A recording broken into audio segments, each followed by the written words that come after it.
Hey guys, welcome back to my channel. If you're new here, my name is Denali and I'm a full-time reseller on eBay and Poshmark. My store and closet name is DUCHO, E-L-D-U-C-H-O, and you can find me on Instagram at DUCHO Thrift. If you're not subscribed to my channel and you like reselling videos, hit the button down below, and if you enjoy this video, give me a thumbs up. I appreciate it. Alright, so I'm here to talk with you guys about things I'm not doing anymore.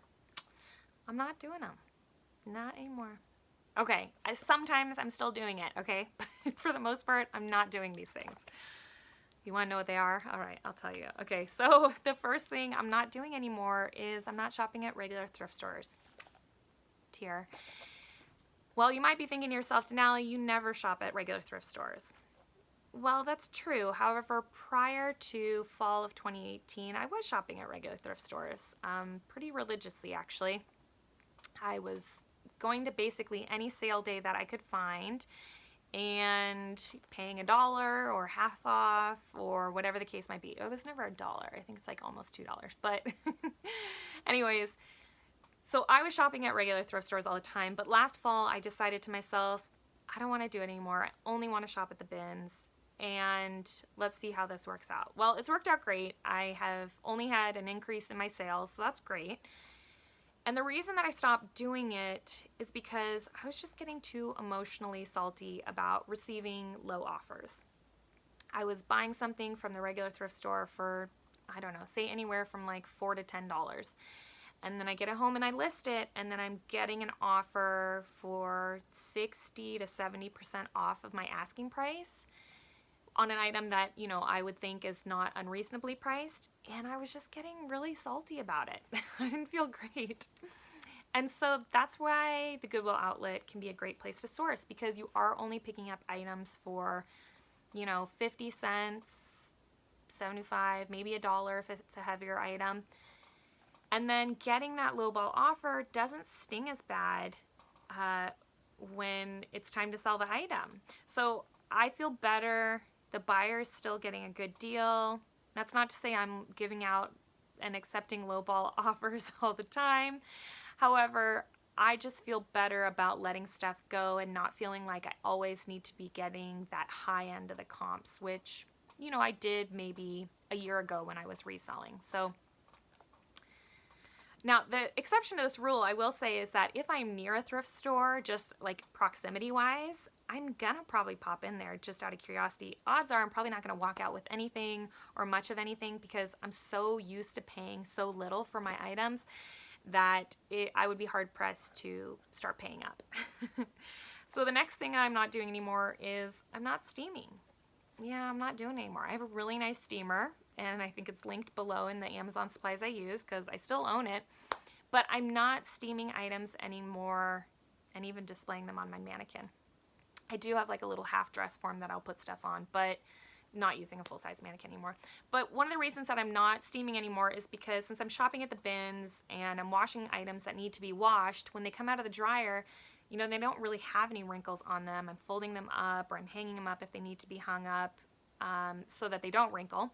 So there really just isn't a need for them anymore. And then additionally, you know, when I look through sold listings when I'm looking to price my items, you know, you can see sold items that the photos aren't that great. I mean, lighting aside, I'm just saying, you know, the placement on the hanger, maybe it's cockeyed and the dress is all wrinkly or whatever the case might be, but yet they still received a great offer for the item, which they then accepted. So I just felt like, you know, I'm putting in all this time into preparing my items to be photographed. I'm just not sure that I'm seeing the return on it. So I stopped steaming. Now the exception to the rule would be, sure, I guess I could still use it from time to time. I think the last time I used it was maybe 3 or 4 weeks ago, maybe longer. I'm looking around in my office right now, like where even is it? I don't know where the steamer is right now. So for the most part, I'm not doing it. Okay, the third item that I'm not really doing anymore, but kind of a little bit, is I'm not measuring.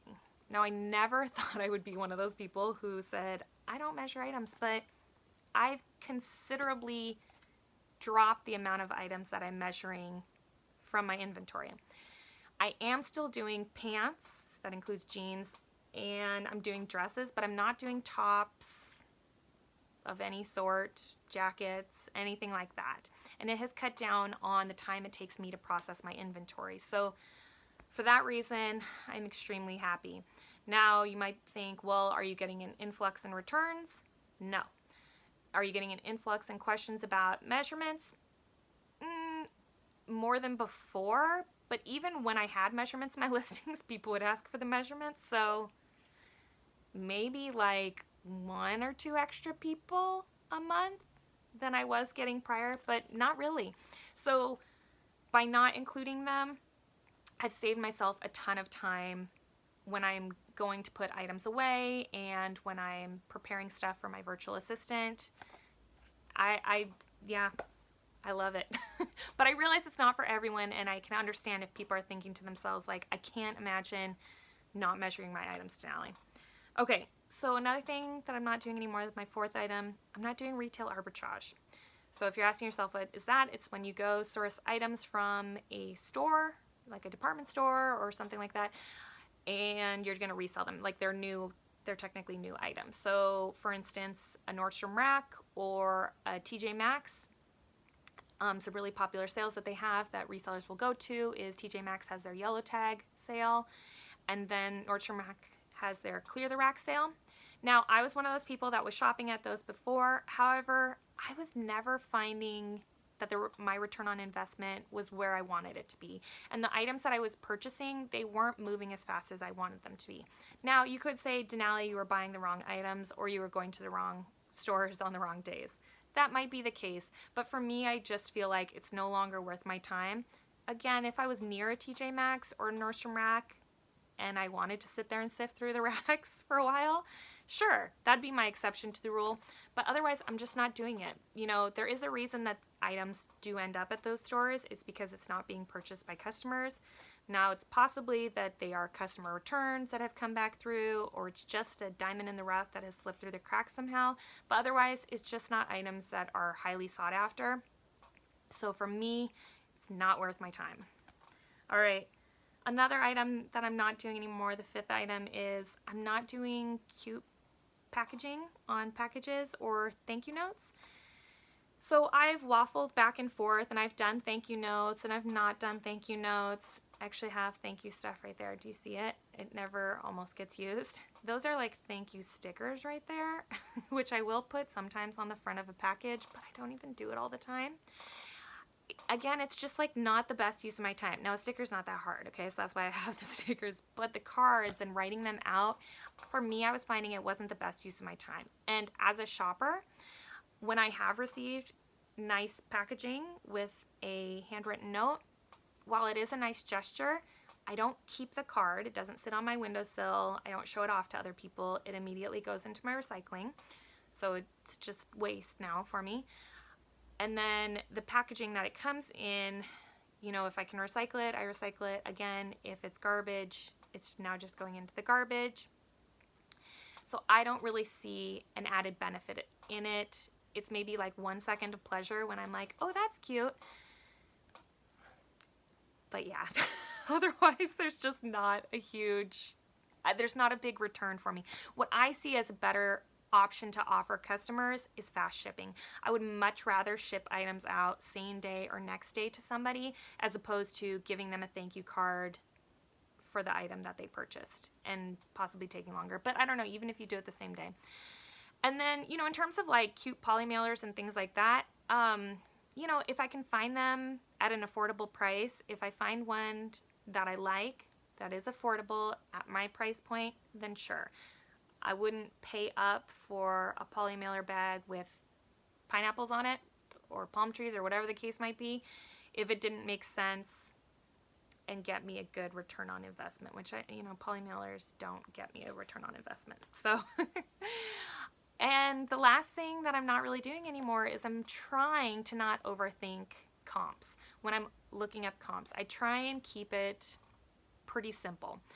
I have been using, as I've said in other videos, I use the app called Completely. I have also been recently using Terapeak, which I get through my eBay subscription. If you do have a store subscription, not sure what level, you are eligible for Terapeak, and I do recommend using it. It will show you comps based upon the last 365 days, so you can look up an item and see what it was selling at this time last year, as well as the whole year. Anyways, but I'm looking up comps, and I'm not digging too hard to find my exact item. For instance, I was just recently in LA. I got a bunch of dresses from this company called Woodley, and you know, they're all pretty similar in nature, and I price them all similar in nature. I didn't price them differently because I feel like, you know what, this is kind of what I'm seeing the going rate as. I don't, you know, if there's a $5 to $10 difference in here, I don't really care about that. I'm gonna price them all this way. So I'm trying not to overthink comps when I'm publishing my drafts, because it eats up more time in my life that I could be spending on photographing new items or going out and sourcing or different stuff like that. So that is my list of things that I'm not doing anymore. And I'm curious for you guys, is there something in your reselling business that you're like, nope, I'm not doing anymore either, Denali, and it's been really useful for me, and you'd like to share it with all of us? That'd be great. If there's something that I'm not doing anymore that upset you, I'm sorry. Let me know down below, you know, why you feel passionately one way or the other, why somebody should be doing something. I'm always interested in hearing everyone's different opinions. But other than that, thank you so much for watching, guys, and I'll talk with you later. Bye.